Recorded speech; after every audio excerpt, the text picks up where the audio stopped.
Hey everyone, it's Matt here, and welcome to my unboxing/review of the Apple Watch Series 6. Now, getting right into things, the first thing we're going to notice is that the Apple Watch box is significantly smaller than last year and years prior, really. Now, that's because Apple has opted out of including an AC adapter in the box this time around. So you'll still get your magnetic hockey puck style charger, but for sustainability purposes, Apple has decided not to include the AC adapter, so please be aware of that when you purchase your Apple Watch. The Apple Watch we're taking a look at today is the silver aluminum model in 44mm. Now you can also purchase the Series 6 in product red, blue, space gray aluminum finishes, or stainless steel finishes and titanium finishes.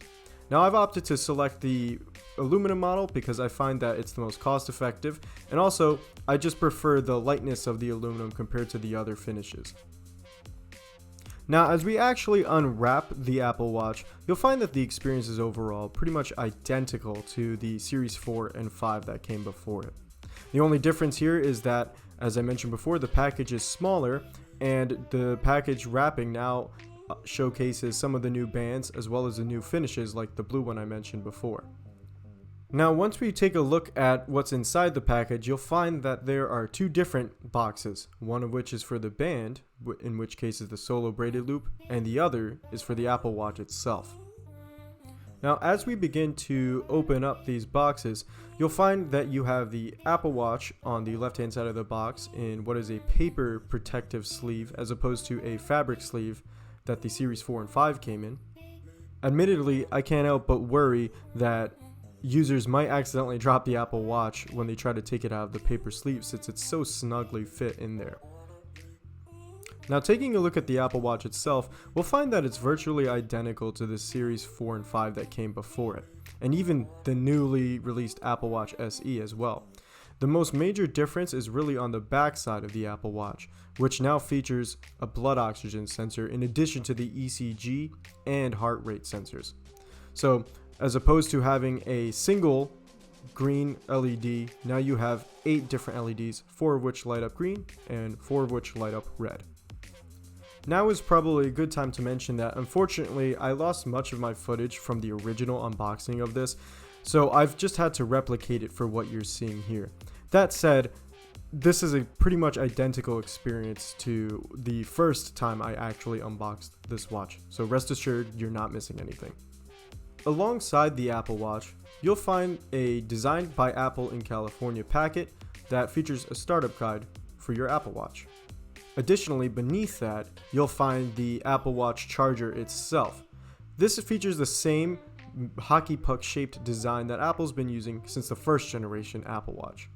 It connects to your Apple Watch magnetically and creates a pretty secure fit, so you don't have to worry about the thing falling off very easily.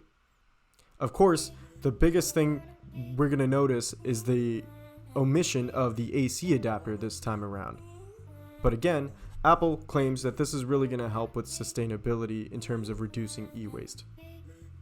Setting the Apple Watch aside, we can now take a look at the Solo Braided Loop, which to me is probably one of the most interesting parts of this unboxing.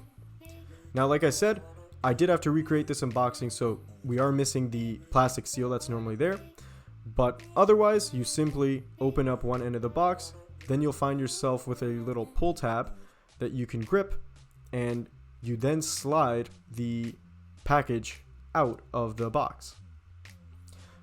On the inside, you'll find instructions to put the band in your watch, as well as to change your watch faces just in case you didn't know how to do that already.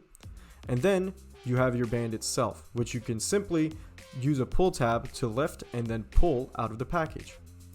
Now, as far as first impressions go, I can't help but feel like it is very overpriced for what it is. That said, I do enjoy the feel and the quality of the band. It does have a sense of sturdiness, and I think it does look very nice. I just don't think it's worth $99.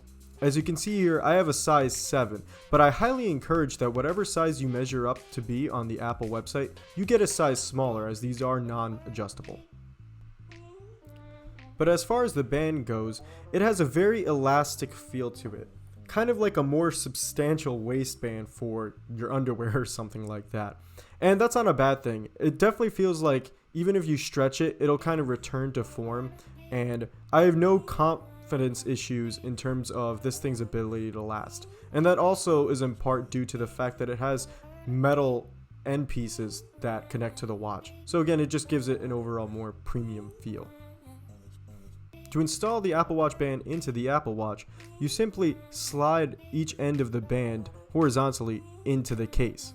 Now there is a right way and a wrong way to do it, but you'll find out pretty quickly because you'll hear it click into place and you'll feel that it won't slide around. If you put it in the wrong way, you'll simply just have to slide it out the other side, which will happen pretty easily, and then just reverse it and do it again. Now you'll find your Apple Watch is ready to be put on, and with the Solo Braided Loop, you simply slide it on over your hand and onto your wrist.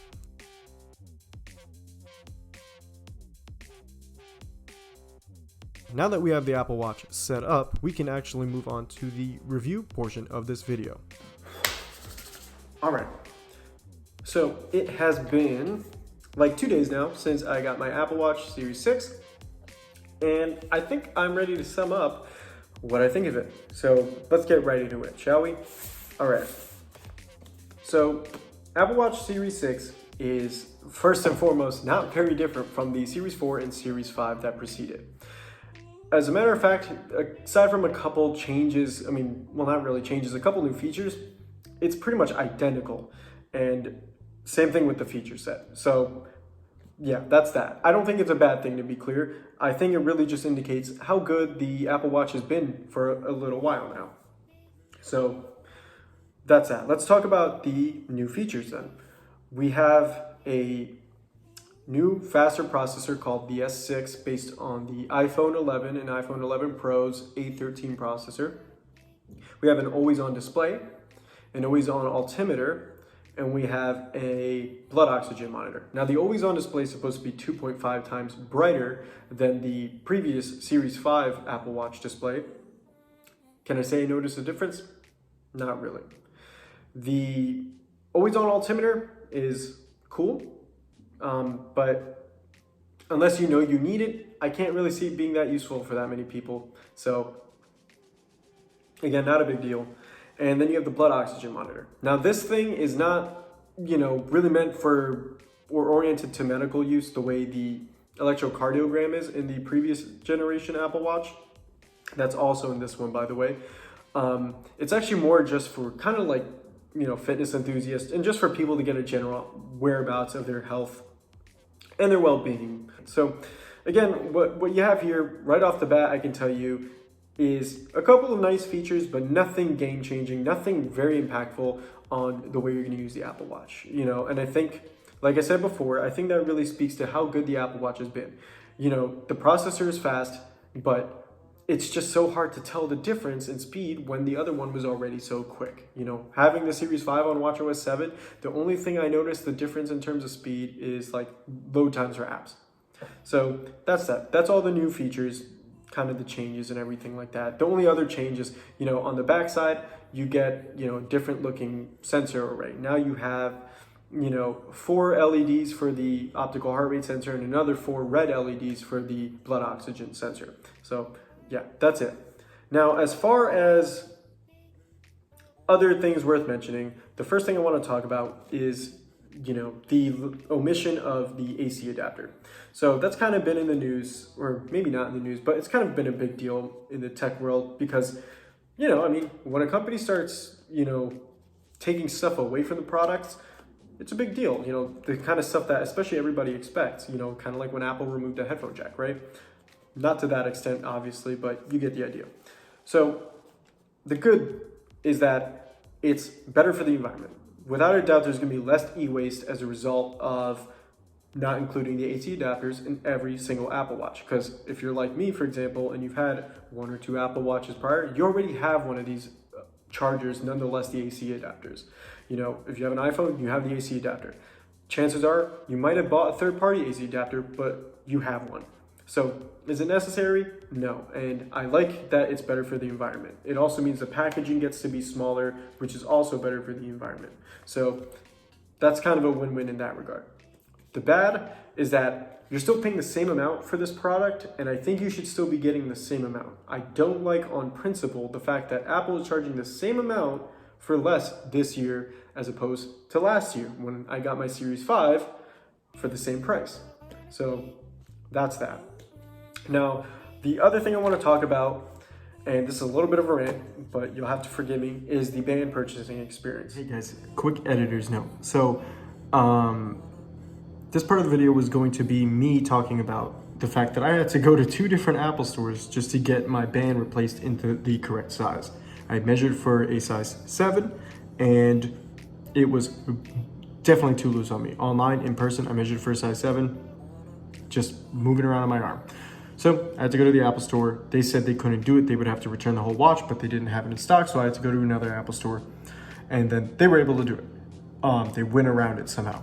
Point being, get the size that you measure up to and get the size smaller. So don't get the size that you measure up to. Let me correct that. If you measure for a size 7 like me, for the Solo Braided Loop, get a size 6.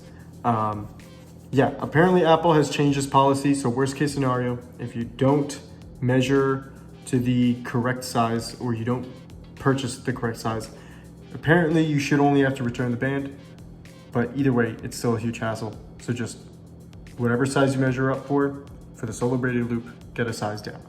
Or you can look at just getting the Sport Band or the Sport Loop. It's either the same price as the regular Solo Loop or half the price of the Solo Braided Loop, and you get the adjustability, you get the nice colors, and you get the same kind of level of comfort, because honestly, this isn't super comfortable either. So that's that. All right, so where do we stand with the Series 6? Well, I think the Series 6 is an excellent watch. I think if you have the 4 or 5, it makes absolutely no sense to get. But if you have the 3 or older, then, it's a logical next step. However, that said, things are a little different this year. Normally, that would be the case. Normally, I'd just tell you to jump right to the Series 6. But because Apple has also released the Apple Watch SE alongside this guy, that kind of complicates things a little bit. You could get the Series 6, or you can get the the SE for significantly cheaper and get most of the important features that I think anyone buying an Apple Watch would be pretty happy with, including the nice new design, like the 44 and 40 and 42 millimeter displays, I think it is. The 40 and 44 millimeter displays, as well as the fall detection, the always-on altimeter, and the S5 processor from last year's Apple Watch. You are omitting the always-on display, the ECG, and the blood oxygen sensor. But as I said before, I don't think most of these features are going to be things that people really care about that much when it comes to a smartwatch. I mean, sure, you have those people out there who really want the best of the best. Great, get the Series 6. But for $279, I'll tell you right now, as great as this is, I would at least recommend that if you're upgrading to a newer Apple Watch, look at the SE first. All right, so that about does it for this video. So yeah, if you guys have any questions or comments, let me know down in the comment section below. I really want to know, what do you think? Do you think the Apple Watch SE makes more sense, honestly, than the Series 6? Do you use the blood oxygen monitor? Do you use the compass? Do you use the altimeter? Because I know I might not, but if you guys do, I'm happy to learn more. Other than that, if you like this video, like it. If you loved it, you want to see more, subscribe, and I'll see you in the next one.